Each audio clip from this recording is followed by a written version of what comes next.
How's Dwayne today? Can you hear? Your mic's not on or something. Anyway. Hi, Dwayne. Can't hear you. Yeah, he can't. We can't hear him. He's having. Oh, there he is. There we are. Good morning. Good morning. Good morning. Good to see you both. Yeah, how are you doing? I'm doing well. Beautiful day in the Black Hills. There you go. Exactly. That's beautiful. Well, it's 10:30, so we're going to get started. Welcome everyone to Brainstorming the Human Connection, a program of conversation and collaboration, questions, answers, not necessarily in that order, for about all kinds of things that have to do with our human connection. And today we have with us Marla Bull Bear, and she's been working with Lakota Youth. It's the Lakota Youth Development, and they have a program that's pointed at helping Lakota youth. And I really have a special place in my heart for those kind of programs because, you know, there's very few groups, if you want to, like, you know, draw circles around people who are as marginalized, I think, as Lakota youth. You know, I mean, when I think about those young people, and I've substituted in some of the res schools, and when you sit down and talk to them at lunch, you know, about like how they see things, and you realize, oh my gosh, this is, if you ever have a case of cultural imprisonment, you know, where people can't like get out of the box and they have no idea really often of what the rest of the world is like. I'm not saying every kid is like that, certainly not. That's a ridiculous thing to think, but there's enough that we ought to be concerned about it. And I'm always grateful that there are people like Marla who have cut out a section in their lives where they can interact and try to help some of these young people. None of us can do everything, but all of us can do something. And Marla's doing that, and I applaud her for that. So with that, Marla, can you introduce yourself, your elevator speech of who Marla is outside of the program? I just like to know, you know, where did you come from? What's your kind of background? And then we'll get into the program. Just kind of warm people up to who we're talking with. Well, Midakepi, my relatives, good morning. There's too many of you on here that I know, so I can't tell any tales. I'm gonna have to tell the truth here. No embellishments. No embellishments. It's just gotta be real. My journey to where I am today has been long, but I didn't go very far, actually. I started here in Milks Camp community. I grew up here. My family is here. My extended family is here. And I went to school in the little town of Bonesteel and Burke, and I went and got my degree at Sinteglishka University. I got a master's degree in community counseling, all the while raising a family and living in the community. And you know, someone said to me once, or I read it, I can't remember where I heard it, if you can't help people in your neighborhood, you have no business helping people anywhere else. And so I really took that to heart, and so decided that, you know, I wanted to continue to work to help help our community and in particular help our youth.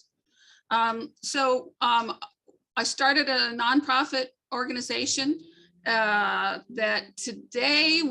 this year we're celebrating our 30th anniversary as a nonprofit organization. We've done a number of things in this nonprofit. We started out doing psychiatric education about psychiatric disabilities on the reservation. Started out with a grant. I was given a pencil and said, go do it. And and that's kind of where it went. We got an advisory group and a real ambitious advisory group. So once we completed our projects, they said, hey, we're not done. There's a lot more to be done. So we worked in the disability field for a number of years until we realized that we had to go upstream. There were just too many of our tribal members suffering with permanent disabilities that were preventable. Alcohol and drugs were a huge factor in that. And so we became accredited as an alcohol and drug prevention provider with the state of South Dakota. And kind of the rest is history. We adopted an evidence-based model because we wanted to be able to do something that has proven to make a difference. Project Venture is that evidence-based model. Mac Hall developed it, and he has been here visiting us, and staff have gone through training.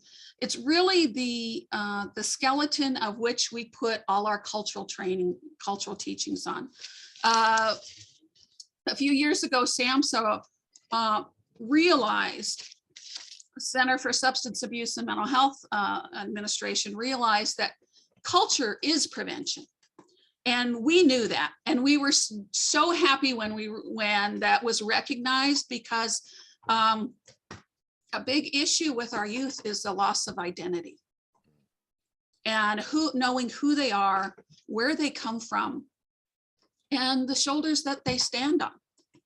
So we developed this experiential program, not 15, more like 17 years ago, because now we have youth that have gone through the program that are now our employees, and they are now running the program. And I hope at some point I can pass the baton on to the next person that will continue on, because I feel that, unfortunately, I think the need will grow for these kinds of programs. And we work all year round. And so it's become my life's passion.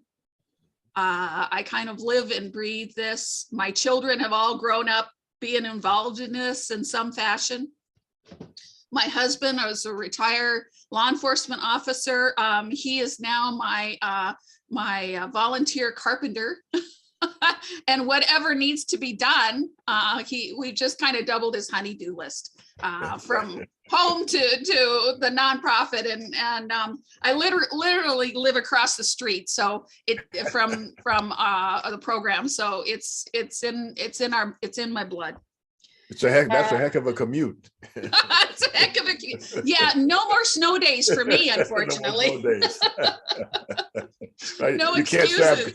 You can't say I'm caught in traffic. Yeah, that's right. The traffic around here is watching out for the wild turkeys that cross my path, or the two cars that generally of our neighbors that are going to take their kids to school. So yeah, it's a different experience here.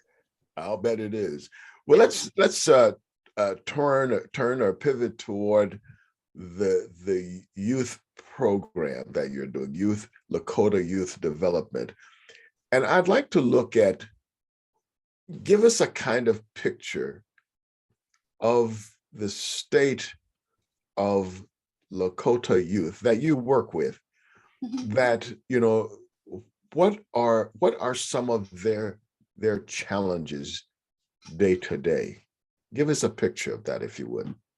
Well, our youth come from a variety of different environments. We literally have youth that live in an inner city environment on the reservation.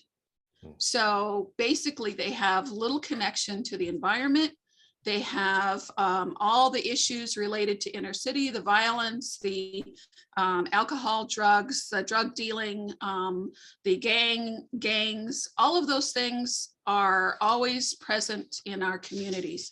I think a few years ago, the gangs and drug dealing, they found out that the reservation was a good place to hide. And so, you know, we have that as a big issue. But mostly our youth are struggling with the culture of poverty. And that's one thing that when I talk to people that are not from here, I really ask them to strive to separate our Lakota culture from the culture of poverty, because poverty looks the same everywhere you go. And so, unfortunately, our kids live in a culture of poverty. They live in a culture of violence. And to get them out of that environment, to help them experience positive things, a safe environment where they can really learn who they are, because they're still not getting that. There's still not a consistent place where even in the tribal schools, where they're getting all of the information they need. They need to know their history. They need to know who they are as a Lakota person. You know, most of us take it for granted, I think, in the country. I know who I am. I know my ancestors. I can do the ancestry, you know, kind of thing, whatever. And the genealogy, most of our kids really struggle with that because it's a complicated issue. Very complicated because of the boarding school era, because of our infamous history. It's really difficult to track those kinds of things down. We help youth that are interested in doing that to do just that, because being a Lakota person, you have to know who you belong to. And right now, a lot of our kids don't feel like they belong to anyone. You know, that's a very interesting insight. And I think that it's, again, kind of like the poverty thing. You see that in a lot of people's, even when people have money, sometimes they don't, like kids will have money and they'll even have all the things, but they don't feel like they belong. They don't feel connected to anyone. And as a result, you see them have a lot of the same struggles that poor kids have. And you would think, well, why does this kid have that problem? And it's, you know, I'm not saying they have it on the same level or they have as many blocks, but there are a lot of identifiable things that are overlays, I think, because you don't feel you belong to someone. So that brings me to, how do you deal with, you know, we know there's the material needs, but how do you deal with that emotional sense of belonging? Can you tell us a little bit more about that first? And then what kind of things are you doing to deal with that? Well, you know, we take our approach to working with our youth is we make a commitment to them. We make a commitment to them. And I don't know that there's very many places that do that. It's like, once you come here, this is like the safe place forever for you. That's why I have youth that come back and are employees, because this is like a safe home. You know, you come here, people will treat you with respect. We will treat you as a relative because you are. We help you identify who you are, how you belong, and that you belong. They always belong here, you know, and that's something that we stay connected with them even when they're not here. Now through social media, we have group chats and we have communication. I have a number of kids that are always talking to me. They have access to us. That's an important commitment to make. It's not a 9-to-5 job here. And so it's a unique group of individuals that I'm really proud to have such an excellent team that I work with, because we all are here for the same reason. And it's to make a connection and help give these kids a hand up, because they're struggling with suicide, they're struggling with addiction, they're struggling with family addiction and domestic violence. they're dealing with adult issues, but they don't have the adult tools to cope with them. So we do that here. We provide them with some skills. We do suicide prevention training, which I must admit, just this last week made a huge difference for one of our kids, because one of our older kids that had gone through the QPR, the question, persuade, refer, she reached out because one of our other kids was suicidal, and she did the right thing and literally saved a life, and so that matters. Like you said, we can't help every kid, but that meant everything to that one. And now she's, they're going to be coming back and getting back involved. We don't know what the day-to-day lives of these kids are. We suspect, we kind of understand, but especially when there's long weekends, when there's extended periods of time. That's why we have our programming, our 4-day summer programming. We have 4-day camps where they come and stay for 4 days, and we have them like every other week throughout the entire summer. So that's our way of staying connected. And the whole purpose is to build a relationship with them and have them build relationships with each other. So they've created another family, extended family through our program. We have youth that bring in their cousins, bring in their friends, because this is a great place to be. And we have our traditional ceremonies that we help them through, their coming of age ceremonies. And the end of this month, we're having our Ishnati Awichalawampi, which is our girls' coming of age ceremony. It's a 4-day ceremony where the women get together and support the girls, and they do teachings. And at the end, we have a coming out ceremony to encourage them, so they have yet another network. So we have circle upon circle of support for them, and hopefully when they struggle or having a hard time, they can reach out to any one of these circles to help them. You mentioned something that I don't want to let go, because I think it's an insight that will shed a lot of light on just human development, but particularly this particular issue.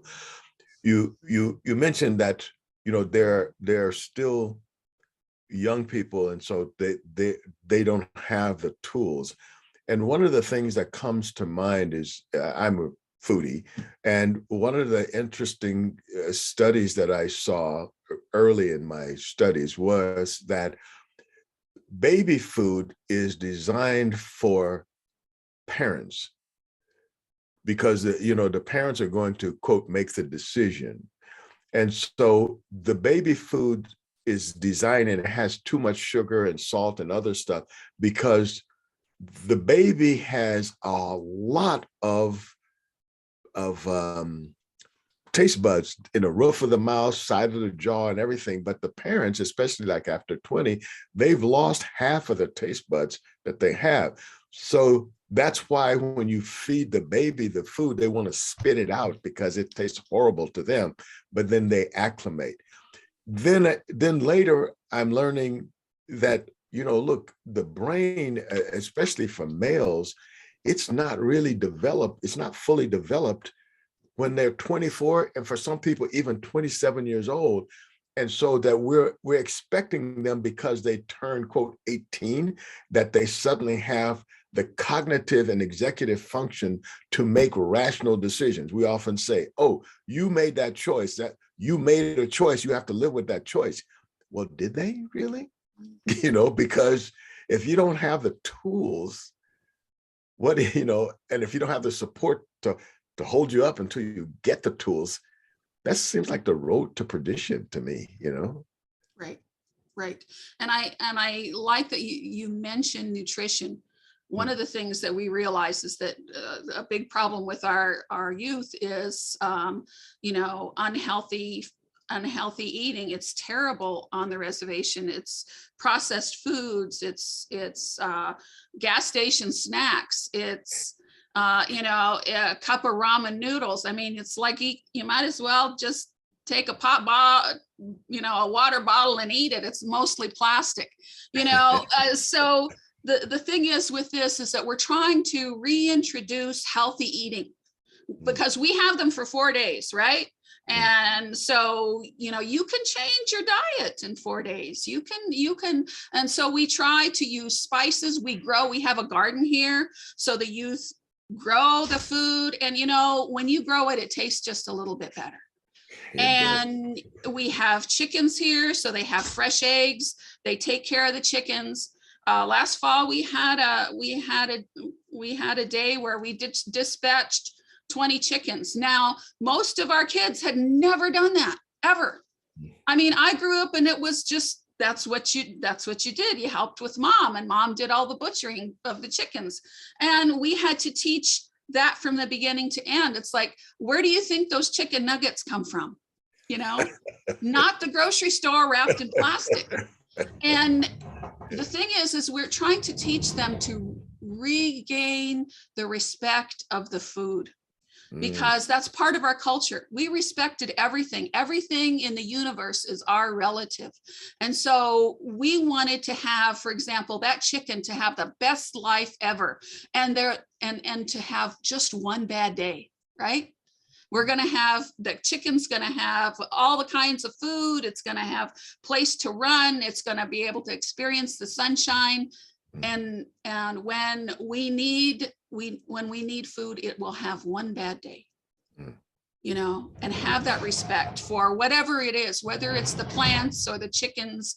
And we have horses here as well. We were a horse people. So we really are creating an environment where they can learn to reconnect to the environment in a real and substantial way. And we're hoping that that's going to have an impact nutritionally, because we're getting kids with diabetes younger and younger and younger, and it's scary. Other health issues. There's a lot of, you know, part of the culture of poverty is poor healthcare. Health disparities come into play as well. So kids don't go in unless they absolutely need to. Dental care. There's only a handful of dentists on the reservation. And so you don't go in unless it's like paining you and you can't stand it. And by then it's probably time to pull the tooth. I actually took a young girl in to get her tooth fixed because she had an accident and broke off her front tooth. No one took her in to get it fixed. And that's a real confidence when you're 13 years old and you can't smile. Yeah. You know, this was her smile. Wow. And, you know, now she's like beaming, and it took one visit to the dentist to fix it. Wow. You know, these are the things that we see, and we act when we can. We act when we can. And yeah, it takes a little extra, it takes us to go the extra mile. But you know what? She's becoming one of our greatest advocates. And I hope she's one of the leaders that takes over this program someday. You know, that I was looking for a story like that from you, and I'm certain you got a whole pile of them, you know, but I think it's those kind of stories that brings home that kind of simple things that we can do to help each other. And in this particular case, more specifically, to help these young people. I want to open it up to our audience at this time. Does anyone have any questions for Marla, or any comments or something like that you want to add to our conversation? Don't all speak up at once. I see there was a couple of questions. Someone asked me what town I live in. Don't live in a town. Don't live in a town. So I live in Gregory County. I'm south of Herrick, and my address is Herrick. My phone's out of Bone Steel, and I'm actually closer to Napier, Nebraska. So there's a sign on Highway 18 that you can find me. Yeah. Well, and there is some links in the chat. I will point out to folks that you can copy and paste, or down at the right-hand corner, there's 3 little dots. You can, if you click on that, you can actually paste it onto or save it onto your hard disk. So you can be in touch with Marla after this conversation. Marla, I'd like to turn Before you go, 10. Lawrence, Oh, go ahead. Marla, this is obviously blindsiding you, and I doubt you're prepared to do it now, but your site has so many activities. There's so many visual things. I'm guessing there's no way, given this short a notice, that you could share some of what you have around and call it your campus, call it your site, the venue that you're at, because having just been there a few months ago, it's just amazing. And it's so much easier for me to understand what you're talking about, having seen all of the stuff you have on site. Sure, I can kind of do a run through a laundry list of what we have. We have a 10-acre campus. And so we actually got it because through the tribe and the community, because it was kind of marginalized land. It was not good. It was pasture land. It was not very good pasture land. And so, but it was perfect for us because we have a site, a location where we put up teepees. The kids learn to put up teepees, and that's what they stay in the summertime. We also have a bunkhouse so that we can have kids in the wintertime. We have a commercial kitchen and dining area. We also have a sweat lodge here for use with our youth so they can reconnect to their spirituality. We have our bees here on site, and we do the education. That was our first youth-led social enterprise, is Honey Lodge. And it's still going strong. In fact, we just purchased another property right in Herrick that we're developing to put our processing and gift shop there within the next year, hoping to break ground yet this year. We have also horses on the property. We teach them equine safety and relationship with the horses. We teach our designs, our symbols that we used when they were painted. The first time we did it, our neighbors were worried that someone graffitied our horses, and they called us up. Right? Do you know? No, we did that. It's okay. It'll all wash off in the rain, you know. And then we have a huge garden. And this last year or two, during the pandemic, we had a visitor from France. He completed his PhD in plant sciences in Brookings. And he came down to volunteer because he heard about our bees. And I take people around and I tell them these crazy ideas I have, right? So we had this kind of hole in the ground, and I said, I heard that you could make an underground garden and you can grow things all year round. Well, he took 5 months, researched the whole thing, designed it, and built it with a handful of local community people. We now have an underground garden. We also have a regular large garden. We have, as I mentioned earlier, chickens. And the youth are involved in each and every one of those things. And we do teepee stays. We had volunteer groups that were coming to help us every year. And a lot of them were faith-based groups. And some of them said, you really need to get involved in tourism. People would pay to stay in a teepee. And I was like, really? What? So now I've completed, during the pandemic, I completed a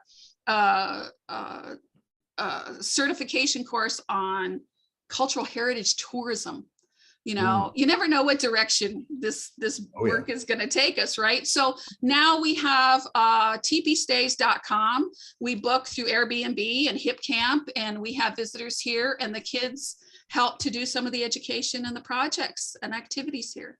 So it's all to help our youth gain a variety of experiences. And there's experiential. Once you've done something, your body has that memory. We also do make and take things. So they have maybe they make a hand drum, or maybe they make their own regalia. They have tangible evidence of their experience. We do that with our guests too. So if they want to do some make and take projects, they can do that. All based on our culture. All from our culture, our cultural arts, our cultural activities, our games. All the games we play here are all our traditional Lakota games. You can go play basketball and baseball just about anywhere, but you can't play a lot of our Lakota games just anywhere. So that's what we save this place for.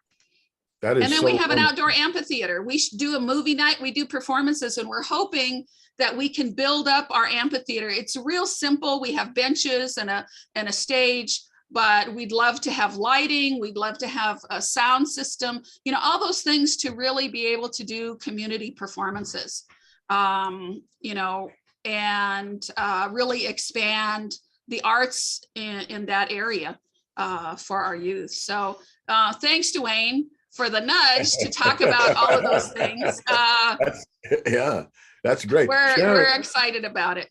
Sharon, Yeah, looks like it's a wonderful place to visit. It's really neat. And when you see it, all of a sudden what Marla's explaining makes so much more sense, because her ideas are vast, but so are facilities at this point.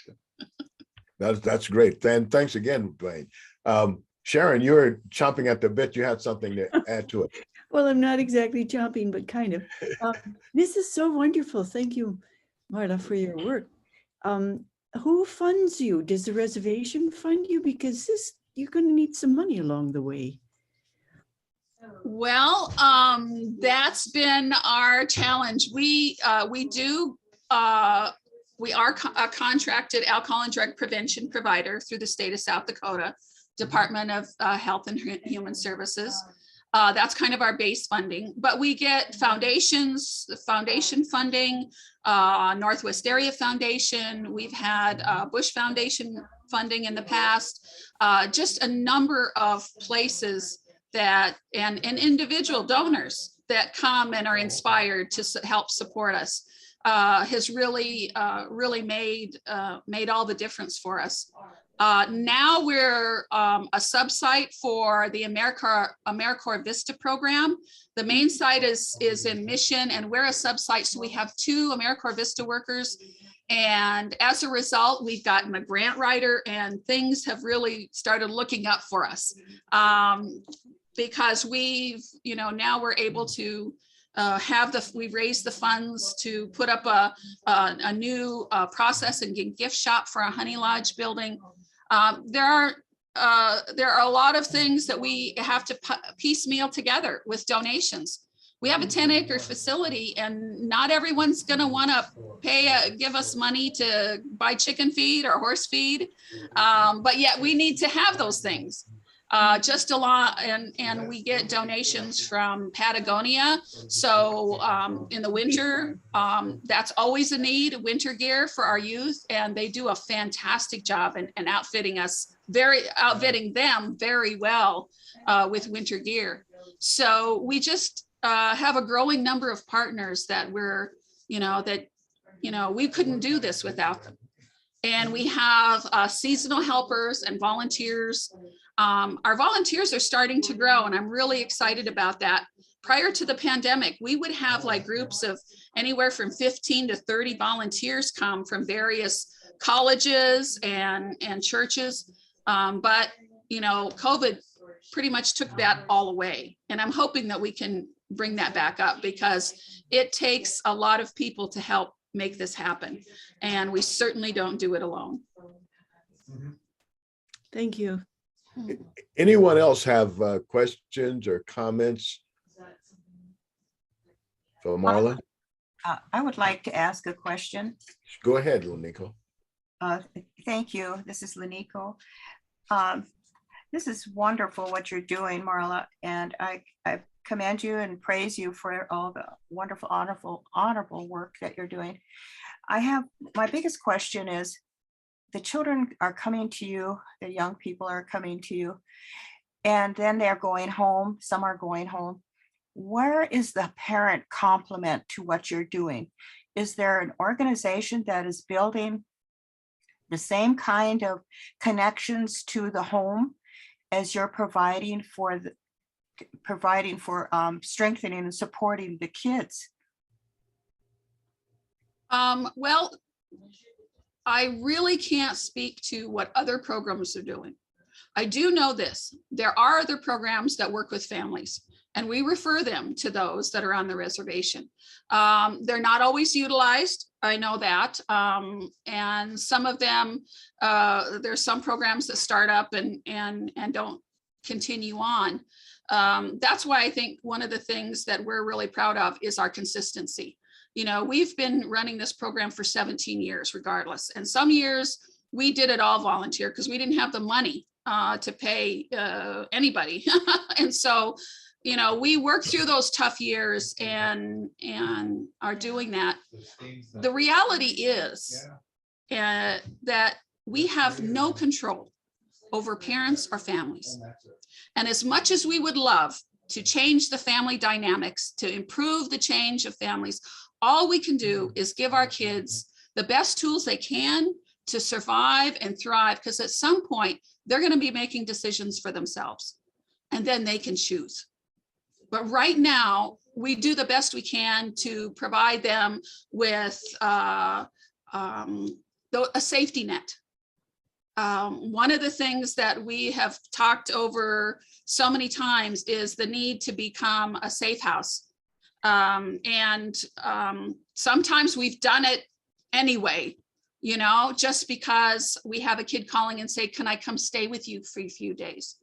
Hey, I'm like the camp grandma. I was a mom. Now I'm a junior grandma. But it's like I can't turn that away when someone is in need and need a safe place. If you can't find a safe place, I'll take you. And that's what we need to be able to do with our kids, is that, and that is consistent with our culture, because our children didn't just stay with mom and dad. They went to stay with auntie. They went over here to learn something from uncle. They stayed with grandma and grandpa sometimes, because that was where you got a wider variety of perspective of the world. And you learn different things from different people. So this is how we're trying to live our culture. Lakota is the word that's used. It means living this life. And in order for this organization to live this life, we have to be all in. We have to be all in. And as much as we encourage parents to come, they don't have to. They don't have to. And we have a lot of kids that we get a backpack and that's it. We never see the parents. Over the years, though, we've actually had parents that have come in because the kids bring them in. And so now we have one of the parents that's our head cook. Now we have one of the grandmas that comes and sews skirts for us. So we're always welcoming them in. But we also know that we have little or no control over what happens when they leave our care, our facility. Before we go ahead, and in one of our things, there's someone talking in the back, and sometimes it's hard to understand what you're saying because their volume is competing with yours. Okay, I'm sorry. I don't know what it is. Okay, give me a hold on just a second. Okay.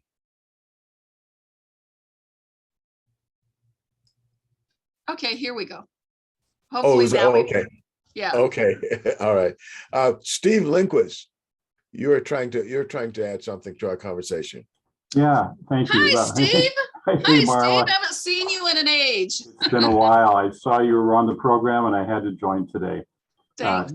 You're a remarkable person. You're doing remarkable stuff. It's great to hear things just continue. But a question that I had for you was about what's the involvement of tribal elders in your program, and how do they support the program, and how are they involved?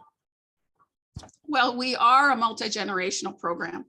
Our board of directors is a very distinguished group of tribal elders, and they're here practically every camp. And we invite elders to come in and share. And so it's so important to have that connection, because our elders don't have a lot of venues or opportunity to share, pass on cultural knowledge. And so we bring in elders to do storytelling, to do share and tell about what their ancestors went through, to tell those stories, to also share about the history. Each of our 4-day camps have a theme, and we bring in different elders. There's elders at every programming that we do. And so that now our youth have a connection with a group of elders that they can reach out to, because all the elders that we bring in are generally, most of them are very willing to continue to communicate and connect with these kids well after, our programming, that programming ends here. They stay connected with them and see them in different social circles.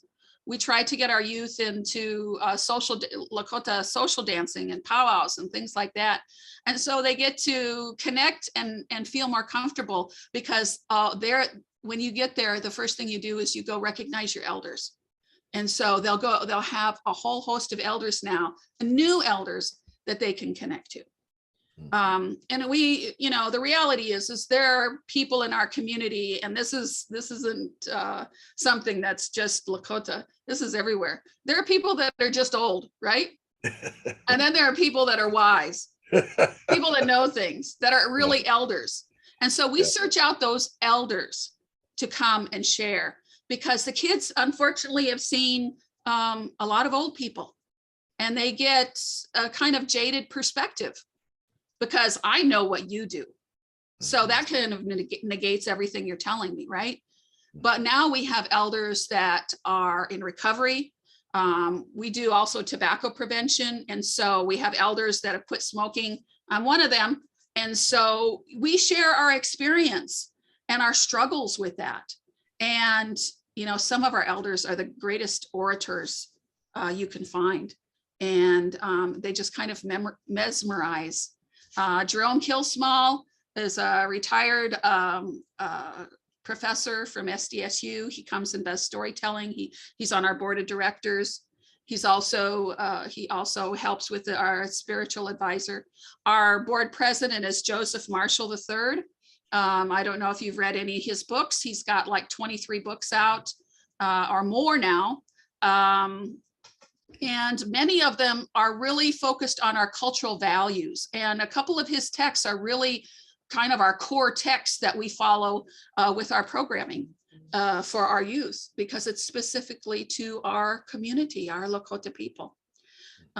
Women come, we seek out elder women for our coming of age ceremonies. It's all women's, only women there. And we need our elders to pass on that wisdom and tradition. So slowly, I think we're getting back there. But we're also always searching for more elders to find. And it's sad, but we lost a lot of elders during COVID. Yes. It's heartbreaking. Yeah. And so now it's like, oh my gosh, there's a lot of gaps for us now that we have to fill. We have to find new people. You make a good point about in terms of connection, that having people who have various backgrounds, whether they're elders or people that you can have to come and visit you or visit your program, that kind of connection, I think, speaks to what you were saying before, people having a sense of belonging. Because when people show up that didn't have to show up and are genuinely interested in you, it's something that makes you feel like, oh, I guess I have a certain other kind of value that I didn't know. And a person who doesn't have to say you're a nice person because it's not their job or it's not your grandma, and that you, at some point you feel like, well, nobody tells grandma her apple pie doesn't taste good, and nobody tells their grandparent is not likely to say, oh, I don't like the way you cut your hair. A lot of times they just let that go because they have something other connection. But when somebody else comes and spends time and listens to your story, and that's what often grandmothers and parents don't do, just sort of sit down and let the kid tell their story and wander off and create the stories that or share the stories that's in their minds. That doesn't happen so often. But when somebody else comes and they say, well, what are you doing? Why did you color that thing that color? Tell me about what you experience or what you explore today. It's amazing what that means to a child, at almost any age. And we work with, I dare say, probably the most difficult age, the 12 to 18. the age that no one wants to deal with, right? But they come here and we embrace them because we know we've been there, right? We can remember what it's like to be that age again. And so we keep them extremely busy.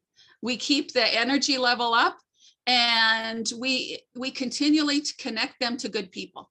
You know, that's the whole purpose, is to connect them with other people that they can choose if they want to draw them into their circle or not. Yes. You know, our youth are really, they're very hesitant to trust, because there's been so many people come to the reservation because we're a captured audience, literally, and they want to come and save us. And so that savior mentality is somebody's going to swoop in and fix everything and leave. And generally what happens is, as soon as they leave, the whole deck of cards falls apart, right? And so the thing is for us is that we're going to be here. We're not going anywhere. And if you want this program to do more, then you need to like get in and have a say. You need to get in and do something. And so we do an evaluation after every program, after every camp. And it's simple. I liked, I learned, I recommend. But we explain to them why it's so important, because they're the ones that made the difference. We would have never had bees. We would have never had chickens. We would have never had horses if we didn't have that written in, you know, for the kids. You know, the one thing they're saying is that we always write in more longer than 4 days. And I says, we want to live too. Yeah, we're exhausted. Exactly. You know, we have to make sure that we want them to leave wanting to come back. I remember going to the Todd County schools and doing a talk with the kids about our program. There was a young person sitting in the back with her hood pulled up, and you know, the goth makeup, everything was dark, you know, all the real dark makeup and the hood and everything. Did she have the bone in her nose too? Yeah, the whole thing. And you know what the funny thing is, that as I was talking, I would notice that slowly the hood would come back. Yeah. And then she had tissue. And by the end of my talk, all that makeup was gone. Wow. The hood was gone. And I could see her. Right. And at the end, I came up to her afterwards and I says, it's so nice to see you. And I hope you come visit. You know, yeah. Kids need to be seen. Exactly. And you know, they and heard. One of the things I often hear adults says, oh, the kids, you know, today, they don't want a connection. You say, no. They don't want to be just sort of like jived anymore. But kids are seeking, they want to be part of us. They want to know what we want. If they feel like you are going someplace and you're doing something interesting, and you will take the time with them and you'll listen to them and share with them on the level that they can get it, it's just like you can't get rid of them after that. You know, it's like they're attached to you. At least that's been my experience.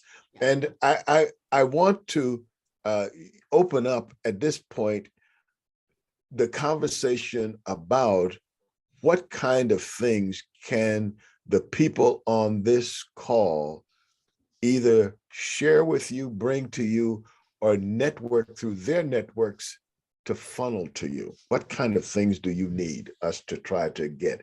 And that's both material, emotional, or whatever. Just open it up. Right. Well, you know, first of all, is let's share the word. We're still kind of a secret out here, even though we've been doing our best to, it feels like we're kind of hollering down a tunnel, you know, and we want people to know that we're out here. Dwayne, thanks for reminding me. The kids don't pay a dime to come here, because we made a decision long ago that knowing who you are, knowing your culture, reclaiming your culture should not come at a cost. There should be no barriers to knowing who you are. And so we took that out of the formula right away. It's a first come, first serve. We have our application on the website. And we work very hard to have the right number of chaperones to manage. We have a 5-to-1 ratio chaperones, and we do chaperone training every spring. The thing is that what we need is, you can jump in any place, right? We do such a diverse group. If you're into gardening, connect with our garden people, because we're always needing another rake, another, another shovel, something else that we need, seeds, plants. Share us some of your clippings. We're going to be developing some swales, teaching youth how to do swales and planting, so we can create a food forest. If that is your interest, call us, because, oh man, we can go places with that. If you're into horses and equine, we're looking for riders to come and spend time with our kids and with our horses. That's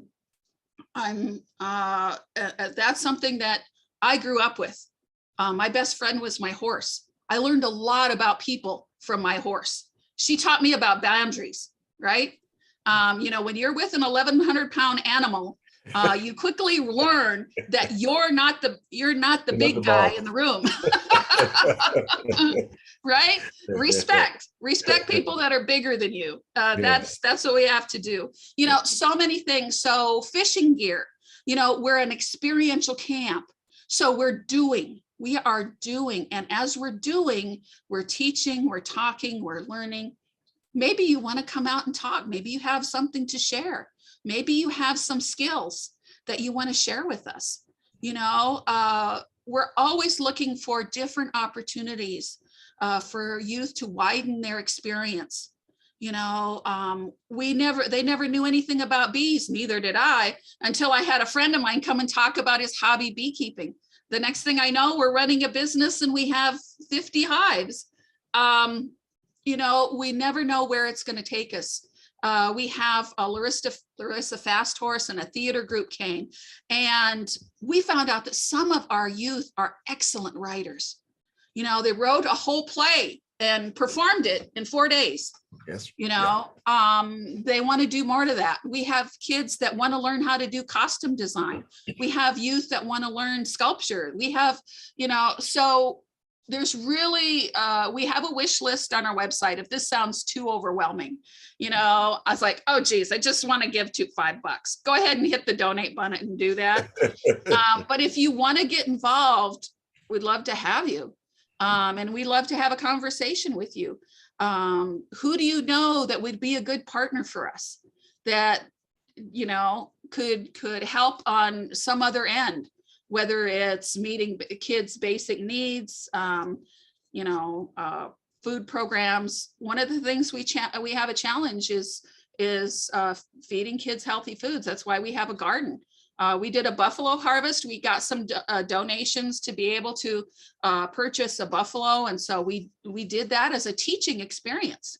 So we went and we harvested and we butchered an entire buffalo this past winter. And now we have that meat to feed the kids. And so all of these experiences here lead to something else. And so we have an apprenticeship program. If you want to help support our apprenticeship program, our youth are working with Honey Lodge, our social enterprise Honey Lodge.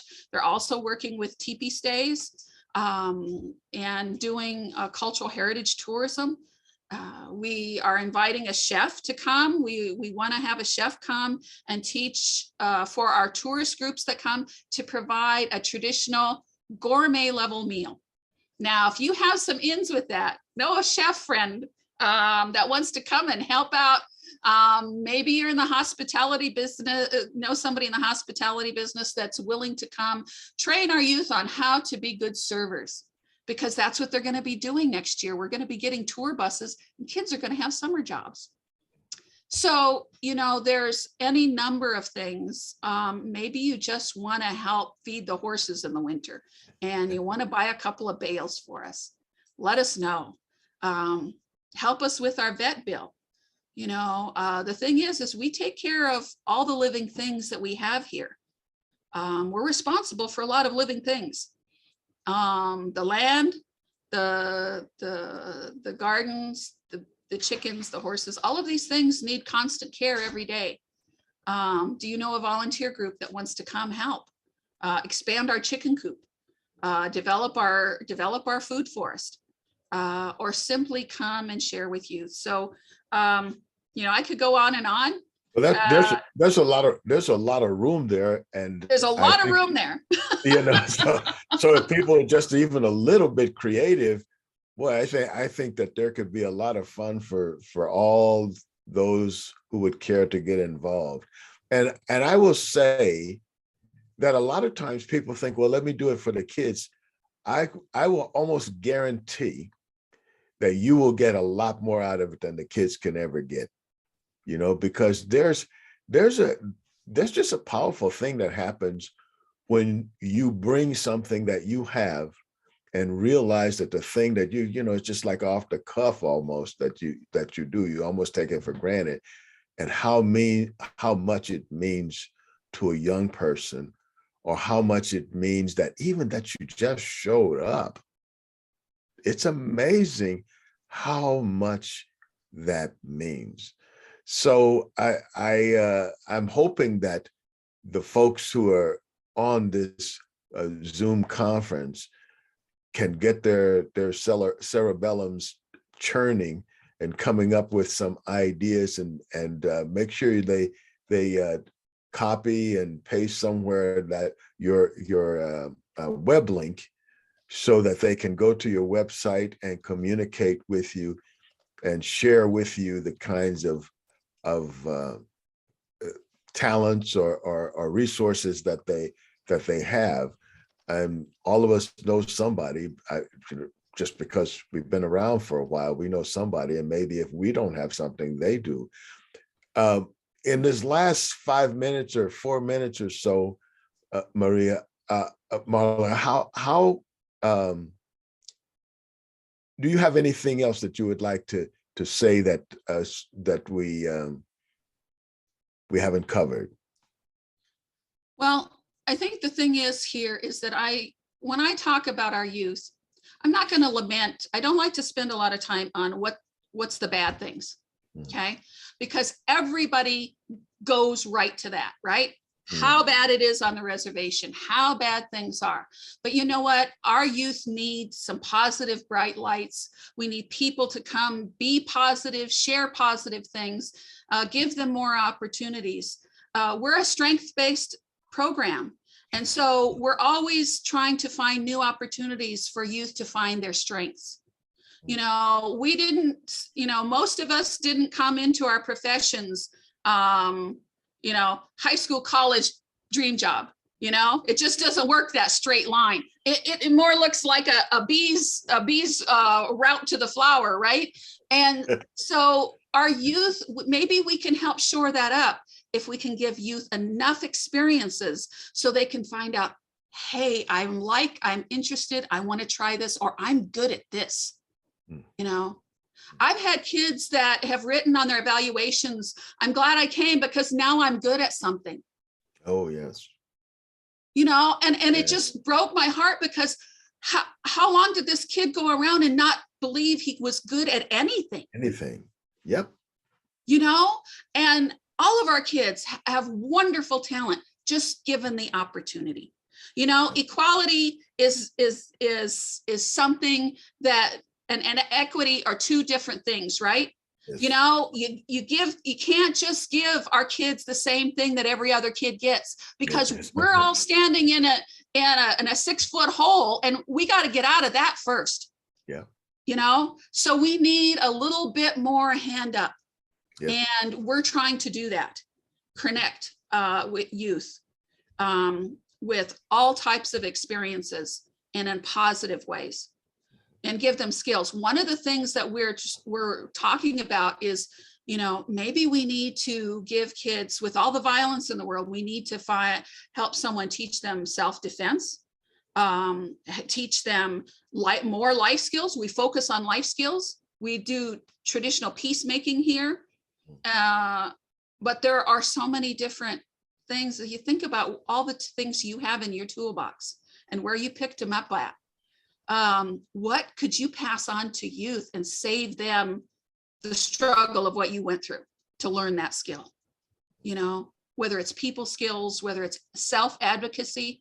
Our kids have been, you know, have just had horrible experiences off the reservation. And when we take them on a trip, we make sure we take them places where people will treat them well. And when they go, their eyes are opened like, oh, wow, these are nice people. These are really nice people.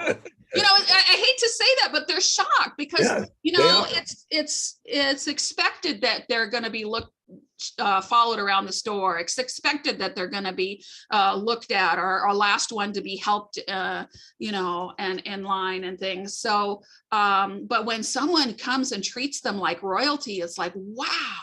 Yeah. Wow, there's good people in the world. My job is to help connect them with more and more good people. And it looks like there's quite a few of you on the line. So I hope you take my offer up and come visit us. Okay. Well, thank you. Thank you so much, Marla. Thank you so much. Well, this brings our adventure here today to a close. I want to thank all of you for joining us. And I want to urge you to reach out to Marla and see if there's something that you can add to what she's doing, some kind of wind you can put in her sails. I'm certainly planning to do that, and I hope you'll join me. Until next week, same time, same station. Thank you again, Marla, and we'll see you guys next time. Thank you. Have a great day. Okay, bye.